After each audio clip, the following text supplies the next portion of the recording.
Say you're sorry to Chloe, or we're done. My husband, Ethan, stood there in the middle of our living room, arms folded across his chest, delivering the ultimatum, not like a heartbroken man, but like a CEO closing a deal. He was determined to win. His face was a mask of cold resolve, an expression I'd grown to dread over the last year. It was the look that told me I was the one being difficult, the one being hysterical, the one who was just too jealous to see reason. It was the look that made me feel like I was going insane, even when a part of me knew, with absolute certainty, that I was the only sane one in the room.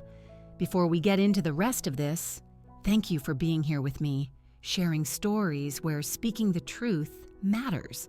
If you believe that your integrity is more important than keeping a false peace, I'd love for you to subscribe. It doesn't cost a thing, and it helps these stories find others who might need to hear they're not alone. Now, let's get back to how this all unraveled. I just stared at him, this man I'd vowed to love for the rest of my life, and a chilling realization washed over me. I didn't know him at all. Or perhaps the man I thought I knew had been an illusion all along. Because the Ethan I married, the one I fell in love with, would never demand that I apologize to his female best friend for the simple act of noticing their disturbingly close relationship. The Ethan I thought I married wouldn't systematically dismantle my confidence, making me believe I was the source of the problem when his emotional affair with Chloe Reed had been unfolding right in front of me for years. You want me to apologize to her? I heard my own voice, eerily calm, a stark contrast to the storm raging inside me. For what, exactly? For the way you treat her, Claire, for being cold and suspicious from the moment you met her, for making her feel like an inconvenience in our life, for being so damn jealous you can't stand the fact that I have a close friend who isn't you. Ethan's voice climbed with every accusation, casting himself as the long-suffering victim. Chloe has been nothing but good to you, and your attitude has hurt her deeply. She deserves an apology, and if you can't bring yourself to give her one, then I don't see how this marriage can continue. In that instant, something inside me didn't break, it solidified. The heartbreak would come later, in quiet waves. What I felt then was a cold, sharp clarity, like a shard of glass. But I'm getting ahead of the story. To understand how we got here, I need to take you back to the beginning, back to a time when I still believed in the life Ethan and I were creating. I'm Claire Evans, and for 6 years, I was convinced I had one of the good ones. We met at a friend's backyard cookout on a perfect August evening, the kind where the air is warm and everything feels full of promise. I saw Ethan by the drink cooler, and when I walked over, he gave me this open, genuine smile that completely disarmed me. All my plans to be cool and mysterious evaporated. We ended up talking for hours, huddled on the porch steps as the party buzzed around us. He didn't just listen when I spoke about my passion for graphic design. He asked insightful questions about my creative process, and when he talked about his job managing operations at a finance firm, his enthusiasm was real, not the polite, feigned interest men sometimes use as a placeholder until it's their turn to speak again. But what truly won me over were the little things, the details he remembered. On our first official date, he recalled that I liked my coffee with a touch of oat milk and no sugar. He would plan dates to independent bookstores because I'd once casually mentioned loving the scent of old paper and the quiet hum of those places. He made me feel truly seen, as if he was interested in the person I actually was, not some version he wanted me to be. We married 2 years later. It was a small, intimate affair in a botanical garden, with fairy lights twisted around the branches of ancient trees and wildflowers in glass jars on every table. We only invited our closest family and friends, the kind of gathering where you can actually talk to everyone, instead of just shaking hands in a receiving line. I wore a simple, elegant dress I found in a small boutique, and Ethan teared up when he read his vows. At the reception, my mother pulled me aside. her eyes misty, and said she'd never seen me look so completely happy.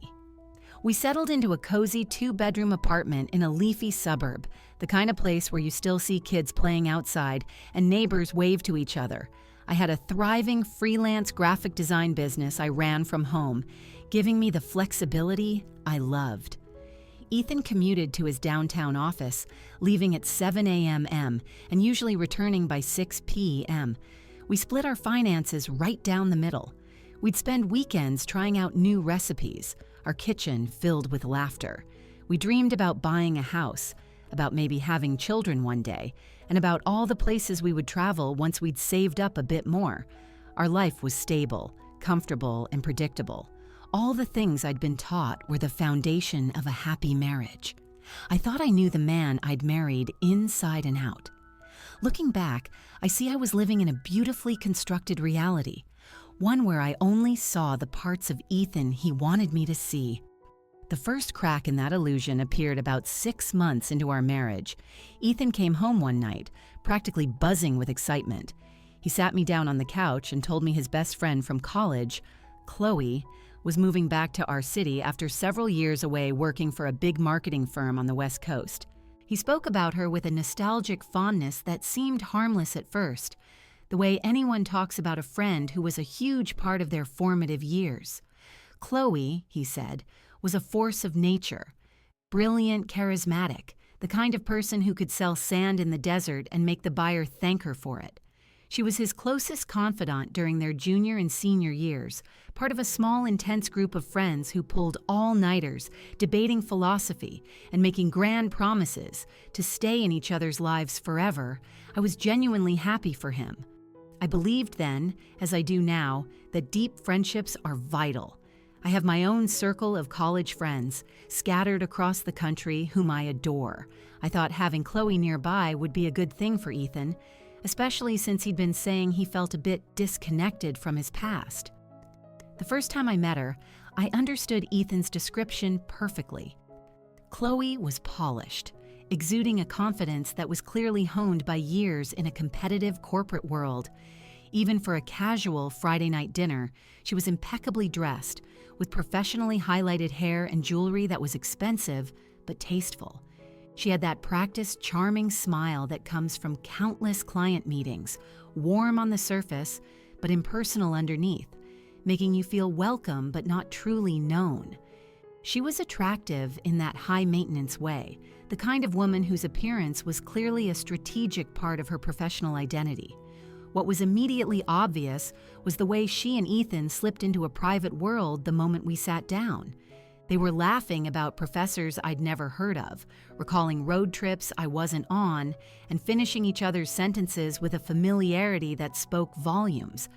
I found myself smiling and nodding along, trying to join in when the conversation briefly widened to include me, but I mostly felt like a spectator at a 2-person reunion. It wasn't that they were being deliberately rude, it was that their shared history formed a bubble, a language of inside jokes and unspoken understanding that I couldn't penetrate. Chloe's husband, Liam, was there too. He was a quiet, observant man, an accountant by trade who seemed just as much on the periphery as I was. At one point, while Ethan and Chloe were lost in a fit of laughter over some college memory, Liam caught my eye. We exchanged a brief, knowing look, a look I didn't fully comprehend at the time, but would later recognize as the silent acknowledgement of 2 people relegated to supporting roles. The first real boundary cross was so subtle, I almost dismissed it. A few weeks after that dinner, Chloe's texts started interrupting our date nights. The first time, we were at the movies, waiting for the trailers to start when Ethan's phone buzzed. He glanced at it, typed a quick reply, and put it away with a small, apologetic smile.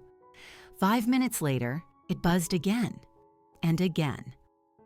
By the time the movie began, he'd had a full-blown text conversation with Chloe about a presentation she was anxious about. He kept apologizing, promising to put the phone away, but it was like a magnet, constantly pulling his attention from me to her. This became the new normal. Dinners were punctuated by her texts about demanding clients. Weekend mornings were interrupted by her phone calls about the growing problems in her marriage to Liam. Evenings on the couch, which were supposed to be our time, were spent with me watching a movie while he was glued to his screen, typing out long replies to her messages. Each time I gently suggested he could get back to her later, Ethan would give me a look of thinly veiled disappointment, as if I were failing a basic test of compassion. Then came the incident with the spare key. Ethan gave Chloe a key to our apartment for emergencies without ever mentioning it to me. I found out when I walked out of my home office one afternoon to find her on our couch, shoes off, scrolling through her phone as if she lived there, while Ethan made her a coffee in our kitchen. "My internet went out again," she explained, with a bright, cheerful smile, as if this was a normal occurrence I should have been aware of. I stood there, a stranger in my own home, as she and Ethan chatted about her sales targets and commission structures.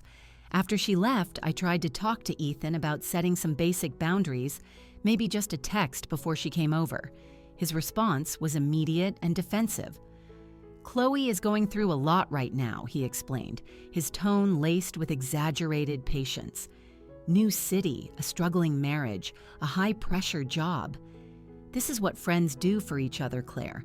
They show up. Are you really going to be the person who prioritizes convenience over friendship?" That conversation set the tone for all the ones that followed. Every single time I tried to draw a line, Ethan would twist it, reframing my reasonable request as me being unwelcoming, insecure, or incapable of handling his mature friendship. I started to doubt myself, to wonder if I was the one who was possessive and unreasonable. Maybe this was just a normal, close friendship, and I was too insecure to accept it. Our 6th anniversary fell on a Tuesday in late September. I had booked a table 2 months in advance at the Embers, a beautiful, intimate restaurant downtown. I wore the sapphire blue dress Ethan had always loved, the one he said made my eyes look like the ocean. I'd planned the perfect evening, dinner, a walk along the river where we'd had one of our first deep conversations, and then back home, where a custom-engraved watch I'd saved for was waiting for him. We were halfway through our appetizers when his phone began its incessant buzzing, once, twice, then 5 times in a row. With each notification, a piece of his attention chipped away until he was barely there at all, his eyes locked on the screen. I watched myself become invisible. That's when I said it. "Ethan, it's our anniversary." He looked up, his expression one of genuine confusion, and said, "I know. But Chloe's having a meltdown. I'm just letting her know I'm here for her." But I was the one who was alone. Sitting across from my husband in a ridiculously expensive restaurant on what should have been a night for us, while he was providing emotional support to another woman. The irony was a bitter taste in my mouth, more potent than the wine. Later that night, as I lay in bed next to Ethan's peacefully sleeping form, I finally let myself admit the truth I'd been avoiding for months. There were 3 people in my marriage, and I was the least important one. 3 months passed after that disastrous anniversary dinner. 3 months of me trying to gaslight myself, telling myself I was overreacting, that my discomfort with Ethan and Chloe's relationship was my own insecurity to manage. 3 months of me swallowing my gut feelings and forcing a smile whenever Chloe would use her key to let herself into our apartment, or whenever Ethan would prioritize her texts over a conversation with me. Then, on a Tuesday morning in early December, my world imploded, not with a bang, but with a critical software failure. My primary work computer crashed while I was in the middle of a branding proposal for a major new client. The deadline was the end of the day, giving me just a few hours to salvage my work and finish the project. Panic clawed at my throat. Ethan's sleek laptop was on his desk in the home office. He'd always said, "What's mine is yours. Use it whenever." A phrase that now felt like a sick joke. I grabbed it without a second thought, powered it up, and logged into my cloud account through his browser. The files loaded, and I dove back into my work, racing against time. About an hour in, I needed to reference our previous year's tax returns to verify some business expense data for the client's financial projections. Ethan was the meticulous one with our digital paperwork, keeping everything organized in folders on his laptop. I opened his File Explorer and started navigating to the Shared Documents folder, and that's when I saw it. It was buried among miscellaneous work files and downloads, almost as if it was meant to be hidden, but not very well, a folder labeled simply Private. Those two words together sent a jolt through me, an instinctual clenching in my stomach before my brain could even process why Ethan and I didn't have secrets. Our entire relationship was built on a foundation of openness, or so I had believed. So why would he need a folder marked Private on a laptop he'd repeatedly told me was open for me to use? My hand trembled as I hovered the cursor over it. A part of me screamed to close the window and just ask him about it later. Another, more desperate part, hoped it was something innocent, like plans for a surprise party or sensitive work documents. I clicked it open. The folder contained hundreds of files, photos, screenshots, and documents dating back over 3 years. My mind scrambled to make sense of what I was seeing, trying to categorize the information before the emotional tidal wave hit. There were photos of Ethan and Chloe, sitting at cozy tables in restaurants I'd never been to, leaning in close, their body language far more intimate than casual friendship. There were candid shots of Chloe, her face lit up with a genuine joy I rarely saw. There were selfies of them together, his arm draped casually around her shoulders, both of them beaming as if they shared a precious, private world. And then there were the screenshots, dozens and dozens of them, chronicling their text conversations. With a numb hand, I clicked on the first one. The timestamp was 2 a.m. 6 months ago. It was a long paragraph from Chloe, pouring her heart out about feeling lost in her marriage to Liam, about wondering if she'd made a mistake, about missing the deep connection she once felt with people who truly got her. Ethan's reply was just as long, a carefully crafted response, validating her every feeling, sharing his own musings about paths not taken and bonds that transcend normal friendship. I opened another screenshot, this one from a year ago, also late at night. Chloe was writing about being unable to sleep, her mind racing with what-ifs about her life. Ethan had responded with his own confessions, his own regrets he couldn't share with most people. My client deadline was a distant memory. I sat frozen at Ethan's desk, clicking through image after image, watching their secret relationship unfold in excruciating detail. These weren't just friendly check-ins. This was deep, emotional intimacy, late-night confessionals where two people shared their innermost fears, longings, and regrets. Then I found the message that would burn itself into my memory. Chloe had sent it at 2:17 a.m., about 8 months prior, right around the time Ethan had started to become more distant at home. It read, "Sometimes I wonder what our lives would look like if we had actually gotten together in college instead of just being friends." Do you ever think about that? Ethan's reply came just 3 minutes later at 2:20 a.m. He had been awake, waiting, thinking about her while his wife slept beside him. "More than I probably should," he wrote, "but we made our choices. Doesn't mean I don't cherish what we have now." I read it over and over, 5, 6 times, hoping the words would rearrange themselves into something less devastating. But the meaning was undeniable. My husband was entertaining romantic fantasies about another woman. He was thinking about a life where he was with her, not me. And he cherished their current secret relationship enough to nurture it for years. The Pandora's box was wide open, and I couldn't stop myself from looking. I had to know everything, no matter how much it hurt. I closed the screenshot folder and opened our joint credit card statements through the banking portal he kept bookmarked. I searched for patterns, and there it was.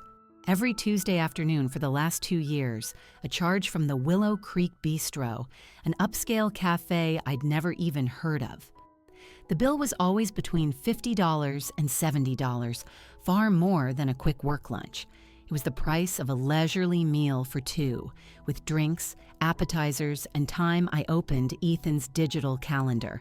And there it was, a recurring 2-hour block every Tuesday at noon, vaguely labeled lunch meeting. No client name, no location, just a protected slot of time, week after week, for years. I cross-referenced the dates with the photos. They matched. The pictures of him and Chloe, laughing intimately across a table, were taken during those secret Tuesday lunches, while I was at home, eating leftovers at my desk between design projects. Assuming my husband was at a work meeting, he was on a weekly date with another woman. This wasn't just a close friendship. This was a sustained, calculated, parallel life. Ethan had built an entire emotional world with Chloe, complete with standing dates, late-night confessions, and shared secrets, all while coming home to me and performing the role of a loving husband. I sat at that desk for hours, the client deadline long forgotten, my world reduced to the glowing screen in front of me. I read every text. I documented every charge. I studied every photo, seeing the truth in their posture, in their smiles, in the way they looked at each other. The evidence wasn't ambiguous. It was a multi-year chronicle of emotional infidelity. And the worst part? The sudden gut-wrenching clarity of how expertly I had been manipulated. Every time I had voiced my discomfort, Ethan had turned it back on me. He'd called me jealous, insecure, possessive. He had painted himself as the patient husband, tolerating my irrational fears. He had made me question my own reality until I started to believe my gut feelings were a personal flaw I needed to fix. But my gut had been screaming the truth all along. Every uncomfortable moment, every twinge of suspicion, every time I felt like an intruder in my own life, it was all real. It was all a reaction to a reality. Ethan was actively hiding from me. I finally understood his fierce defense of Chloe, his prioritization of her needs over our marriage, his frustration with my attempts to set boundaries. In his world, I was the obligation. Chloe was the priority. I was the wife he came home to out of duty. She was the woman he dreamed about at 2 a.m. I was the third wheel, and the proof was all over his laptop. I sat at Ethan's desk, staring at the digital debris of his betrayal until the afternoon sun cast long shadows across the room. My phone had buzzed with messages from the client, which I'd ignored. None of it mattered now. The only thing that mattered was the wreckage of my marriage displayed before me. Eventually, a strange calm settled over me. I found a USB drive and began to methodically copy everything. Every photo, every screenshot, every credit card statement. I organized the files into a timeline, building a case with the cold precision of a prosecutor. I expected to shatter, to be consumed by rage or grief. Instead, I felt a profound, almost peaceful clarity. The relief of knowing I wasn't crazy was a strange and powerful antidote to the pain. It was 3:45 p.m. Ethan would be home around 6:30, expecting his normal life to be waiting for him. I decided to give it to him. Just for one more night, I wanted to see him try to play the part, to sit across from me and pretend everything was fine. I went to the kitchen and started making his favorite dinner. Roasted chicken and vegetables. I set the table with our everyday plates. I even put on some background music. I was setting the stage. He walked in at 6:28, right on time, looking weary from his day. "Something smells amazing," he said, kissing my cheek before heading to the bedroom to change rough day with that proposal. "Your computer crashed, right?" he called out. "A lifetime ago." "You could say that," I answered, my voice perfectly steady. I let him get comfortable, let him pour a glass of wine and settle onto the couch with his phone, probably already texting Chloe. Then I walked over with his laptop, opened to that hidden folder. I placed it on the coffee table between us, turned the screen so he could see it, and asked a single, simple question. "What is this?" I watched the confusion on his face morph into dawning horror, then raw panic. For a few brief seconds, he was exposed. Then the mask of defensiveness snapped back into place. "You went through my private files?" His voice was sharp with manufactured outrage. Claire, what the hell? You had no right to go snooping through my laptop. The sheer audacity of it left me breathless. He wasn't denying it. He wasn't apologizing. His first move was to make me the villain for discovering his secrets. My laptop crashed during a client deadline, I said, my voice as cold and level as a frozen lake.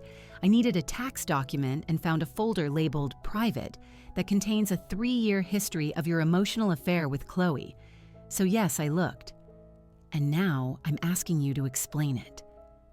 There's nothing to explain, Ethan shot back, standing up and starting to pace. You're twisting a friendship because you've always been jealous of Chloe. This is exactly the kind of insecure behavior I've been dealing with for years. He was actually going to try and gaslight me with the evidence sitting right there, Ethan. I read the texts. I saw the pictures from your Secret Tuesday lunches. I saw the credit card charges. This isn't me misinterpreting anything.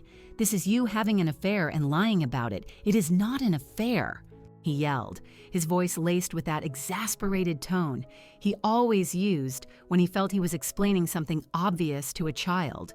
Chloe and I are close. That's what real friendship is, Claire.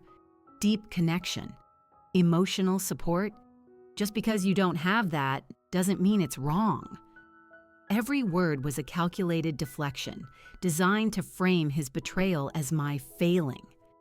She texted you at 2 a.m, I said, my voice hardening, asking what life would be like if you'd gotten together. And you said you thought about it more than you probably should. That is not friendship, Ethan. That is emotional infidelity. You're taking things out of context, he shouted, stopping to face me. You're building a narrative in your head because you're insecure. For 2 hours, we went in circles. He had a justification for everything. The late-night texts were just friends helping each other through tough times. The secret lunches were just catch-ups he didn't mention because he knew I'd overreact. The intimate confessions were just what people with a deep history do. Every time I presented a fact, he presented a new accusation about my character. I was exhausted, my head pounding from the circular logic, but I wouldn't back down. I needed him to admit it. That's when he delivered the line that sealed our fate. He stood in the middle of the room, arms crossed, looking down at me with an air of patronizing authority. If anything, Claire, he said, his voice dripping with condescension, you owe Chloe an apology. The words hung in the air, so absurd I was momentarily stunned into silence. She's been nothing but kind to you, he continued, gaining momentum. She's tried to be your friend, and all you've ever given her is suspicion and coldness. It hurts her feelings how you act. She deserves an apology from you for all the pain your jealousy has caused. He was actually doing it. He was making his affair partner the victim and me the aggressor. You want me to apologize to her? I asked again, my voice a quiet whisper that held more danger than a shout. For what? For noticing my husband was having an emotional affair? For being uncomfortable with you lying to me for years? For trusting my gut? For being jealous and possessive? He roared. For making her feel unwelcome when she's done nothing wrong? She deserves an apology, and if you can't give her that, then I seriously need to reconsider this marriage. The room fell silent. He stood there, smug and certain, believing he had just checkmated me. He thought he was forcing me to choose between my pride and my marriage, that I would finally bend to his will. He had no idea he'd just handed me the key to my own liberation. A cold, clear certainty settled over me. I looked at my husband, this man demanding I apologize to the other woman, and realized he'd just given me the perfect stage for my final act. I let the silence stretch, watching him in his self-righteous bubble. Then I looked up. Fine. Ethan's face flickered with surprise. He'd expected a fight. I'll apologize to Chloe, I said, my tone utterly reasonable. But I want to do it properly, at her house, with Liam there too. If I'm going to apologize for hurting her feelings, I want to do it in front of both our spouses so there are no misunderstandings. A slow smile of triumph spread across his face. He actually thought he'd won. He thought he'd finally broken me. Really? He asked, his voice eager. You'll do that? Absolutely, I said. Set it up. This Saturday. I'll need some time to prepare what I want to say. He nodded enthusiastically, already grabbing his phone to text Chloe the good news. I watched his face relax, filled with a satisfaction that was nauseating, and I felt nothing but a cold, steely resolve. He had no idea what kind of apology I was planning to deliver. He had just arranged the perfect setting for me to detonate the truth. Ethan spent the rest of the evening glowing, texting back and forth with Chloe about the plan. He was cheerful, relieved, acting as if he'd just successfully navigated a major crisis in our marriage. I watched him from across the room and felt nothing. The next morning, as soon as he left for work, I went back to his laptop. I spent hours methodically building my case. I took detailed screenshots of every conversation, arranging them in a timeline that showed the gradual escalation from friendly chats to late-night confessions. I highlighted every Tuesday charge at the Willow Creek Bistro on our credit card statements, calculating the total. Over $8,000 spent on secret lunches with another woman. I also found the email receipts for gifts he'd bought her. A $300 cashmere wrap for her birthday, a $150 bottle of scotch for a promotion, and flowers sent to her office with a card that read, "So proud of you. Always knew you could do it." These weren't friendly gestures. They were romantic ones. I printed everything. I made multiple digital backups on cloud accounts Ethan couldn't access, and on 2 separate USB drives I hid. Then I did the hardest thing of all. I had to call Liam Reed. I stared at his contact info on my phone for a full 10 minutes, my heart pounding. I'd only spoken to him a handful of times.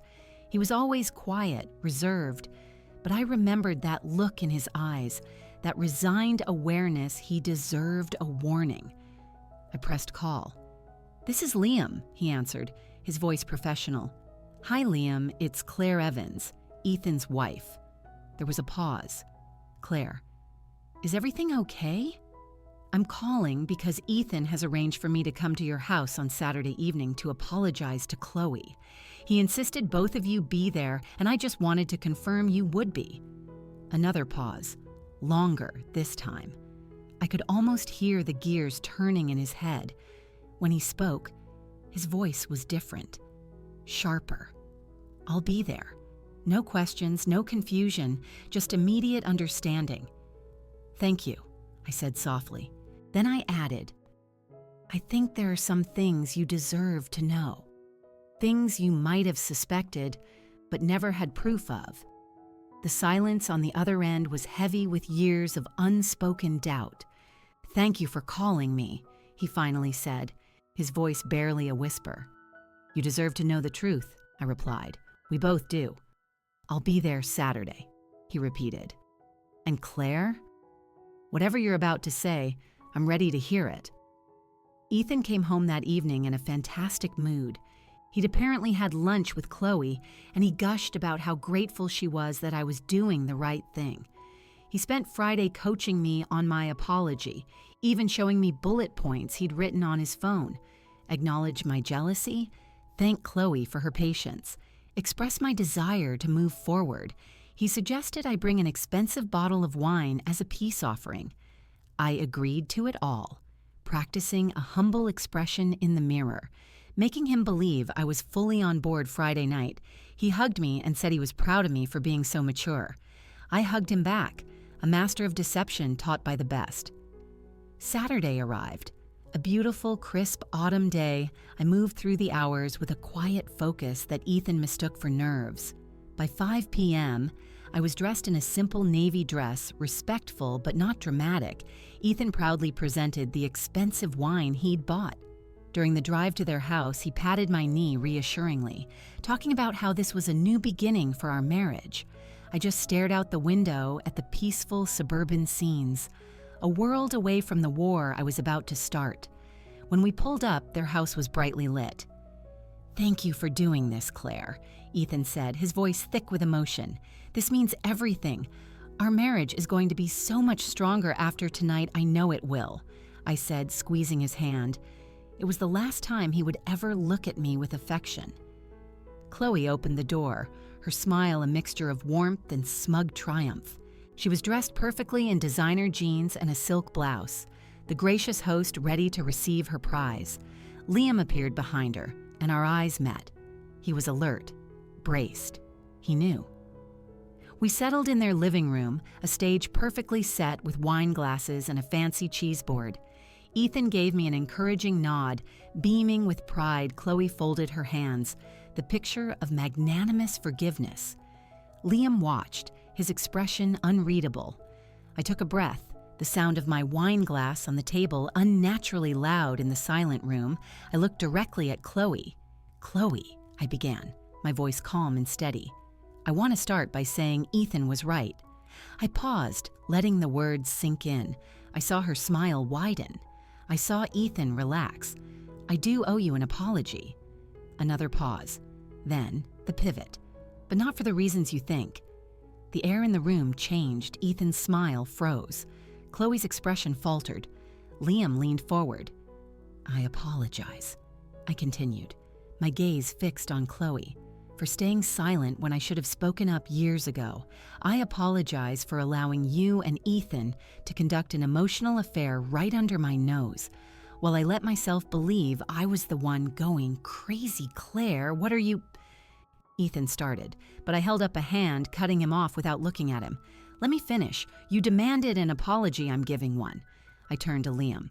"Actually, this apology is for you, Liam, because you deserve to know the truth long before tonight." I pulled out my phone and handed it to him. "For the last 3 years, your wife and my husband have been meeting for secret weekly lunches. They've been having late-night text conversations about the life they wish they'd had together. It's all in there." I watched as the color drained from Liam's face. He scrolled, his hands trembling slightly, but his eyes were methodical, taking in every piece of evidence. "Liam, don't listen to her." Ethan was on his feet now, his voice shrill with panic. "She's twisting everything. You know how jealous she is. How long?" Liam's voice cut through the room like a razor. He was still looking at my phone, but the question was aimed at Chloe. She started to cry, her perfect composure shattering. "It's not what it looks like. We're just friends." 3 years, Liam said, his voice flat, reading from the timestamps. "It says here this has been going on for 3 years. He looked up from the phone, his face a mask of cold fury. "I didn't ask if you slept with him. I asked how long you've been having an emotional affair with him while making me feel like I was insane for noticing." The parallel was sickeningly perfect. We had both been living the same gaslit nightmare. "You did this," Ethan finally shrieked, pointing at me. "You twisted everything. You weaponized private conversations to hurt people." He turned to Liam, desperate. "Look, Liam, you have to understand. We never crossed a line. Nothing physical ever happened." But Liam wasn't listening. He was looking at the gift receipts on the phone. "It says here you bought her a $300 cashmere wrap for her birthday," he said quietly. He looked at Chloe. "You told me those flowers were from a grateful client." While the chaos erupted, I stood up, collected my purse, and walked to the door. "You wanted an apology, Ethan," I said, my voice clear over Chloe's sobs. "You wanted me to do it in front of Liam. You threatened me with divorce if I didn't comply. Consider this my answer." I turned to Liam. "I've emailed you copies of everything. I'm sorry you had to find out this way. Claire, don't." Ethan grabbed my arm, his grip desperate. "You can't just leave. We can work through this." I pulled my arm away. "No, Ethan. You need to talk to your lawyer, because I am done being the third person in my own marriage." I walked out into the cool night air and closed the door on the sound of their imploding lives. I called a rideshare and stared out the window at the quiet, peaceful world, feeling a weight lift from my shoulders that I hadn't even realized I was carrying. My divorce was finalized 6 months later. The process was surprisingly quick, thanks to the mountain of evidence and a ruthless lawyer. Ethan, it turned out, was eager to avoid any more public scrutiny. Liam and I had started meeting for coffee. two survivors of the same shipwreck, finding comfort in shared understanding. Our friendship slowly, carefully blossomed into something more, something built on a foundation of brutal honesty I learned through a mutual friend that Ethan and Chloe had tried to make it work.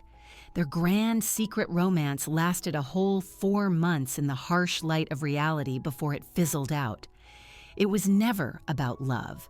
It was about the thrill of the forbidden. I ran into Ethan at the grocery store about a year after the divorce. He looked older, worn down. "I made a lot of mistakes," he said quietly. "I wish I'd listened to you." I appreciated the sentiment, but it was too little, too late.